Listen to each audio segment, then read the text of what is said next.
চিকিৎসার কথা বলে ভারতে গিয়ে ৪ দিন ধরে পরিবারের সঙ্গে যোগাযোগ বিচ্ছিন্ন ঝিনাইদহ ৪ আসনের এমপি আনোয়ারুল আজিম আনারের।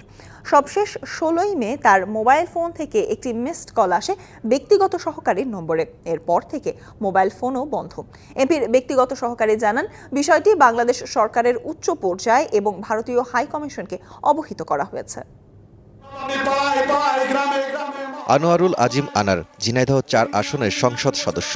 ১১ই মে চিকিৎসার জন্য ভারতের উদ্দেশ্যে রওনা হন। চুয়াডাঙ্গার দর্শনা স্থলবন্দর দিয়ে প্রবেশ করেন পশ্চিমবঙ্গে। সবকিছু ঠিকঠাক থাকলেও ১৫ই মে থেকে পরিবারের সঙ্গে যোগাযোগ বিচ্ছিন্ন হয়ে পড়েন এমপি আনার। পরদিন এমপির মোবাইল ফোন নম্বর থেকে বাংলাদেশে থাকা ব্যক্তিগত সহকারীর নম্বরে মিসড কল আসে। এরপর থেকেই ফোনটি বন্ধ।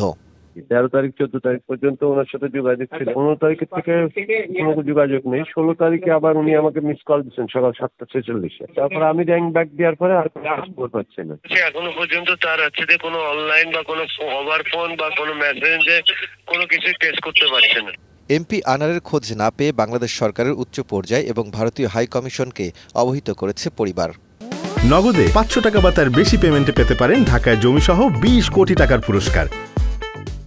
ইন্ডিয়াতে যোগাযোগ করতেছি। বাংলাদেশের যে স্বরাষ্ট্র মন্ত্রণালয়, পররাষ্ট্র মন্ত্রণালয়ের সহযোগিতা চাইছে। ওনারা যে চেষ্টা করতেছেন, আমরাও এখান থেকে আমাদের মতন থেকে চেষ্টা করতেছি আর কি।